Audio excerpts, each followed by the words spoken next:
আমি গুনাহ করেছি, পাপ করেছি, অন্যায় করেছি, ভুল করেছি।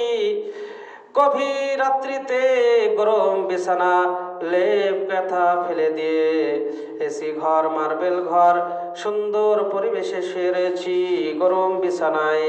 ওই বিছানাকে ত্যাগ করলেন, ওই বিছানা থেকে উঠলেন। ওঠার পরে ঠান্ডা পানি দিয়ে অজু করলেন। অজু করার পরে 2-4 রাকাত তাহাজ্জুদের নামাজ, নফল নামাজ পড়লেন। নামাজ পড়ার পরে আমার আল্লাহ রাব্বুল আলামিন কে, আমার মালিক কে বললেন, ওগো আল্লাহ, ওগো পরওয়ারদিগারে আলম, এই গভীর রাত্রিতে সব কিছু নিদ্রা হয়ে গিয়েছে, সব ঘুমিয়ে গিয়েছে। ওগো আল্লাহ, তুমি আর আমি জেগে রয়েছি, আর সব ঘুমিয়ে গিয়েছে। ওগো আল্লাহ, বড় অন্যায় করেছি, বড় পাপ করেছি, বড় ভুল করেছি। দুনিয়ার বুকে চলাফেরার মাধ্যম দিয়ে, উঠা বসার মাধ্যম দিয়ে অনেক কিছু আমার ভুল, অনেক কিছু অন্যায় হয়েছে। ওগো আল্লাহ, তুমি রহমান, তুমি রহিম, তুমি মালিক, এত গুনাহ করেছি আমি। এইরকম করে আল্লাহকে বললেন গভীর রাত্রিতে, ওগো আল্লাহ, আমি এমন গুনাহ করেছি, আমার আব্বা পিতা যদি জানে গুনার সম্পর্কে, আমাকে সন্তান বলে পরিচয় দিবে না।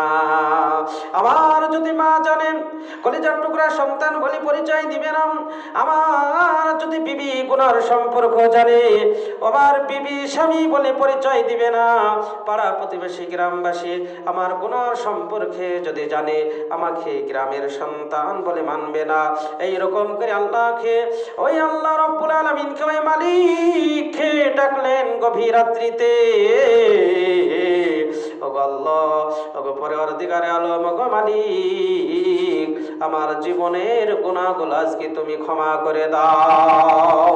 যতক্ষণ ক্ষমা না করবাম, যতক্ষণ মাফ না করবাম, ততক্ষণ আমি হাত দুখানা নামাবো না, চোখের পানি বন্ধ করবো না। এই বলে আমার মালিককে ডাকলেন। আমার আল্লাহ রহমান, আমার আল্লাহ রহিম, আমার আল্লাহ হচ্ছেন দয়ার সাগর। ওই বান্দার তামাম গুনাহগুলো, তামাম গুনাহগুলো, ভুলগুলো, অন্যায়গুলো আমার আল্লাহ ক্ষমা করে দিয়ে ওই ব্যক্তিকে নিষ্পাপ বানিয়ে দিবেন।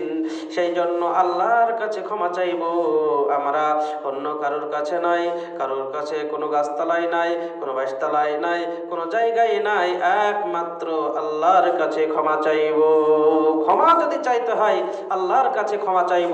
সেই জন্য আমরা ভুল অন্যায় পৃথিবীর বুকে আমাদের চলাফেরা, ওঠা বসার মাধ্যমে হতে পারে, কিন্তু ক্ষমা চাইব একমাত্র আল্লাহ রাব্বুল আলামিনের কাছে। আল্লাহ আমাদের ভুলগুলোকে ক্ষমা করে দেয়। আল্লাহ রাব্বুল আলামিন যেন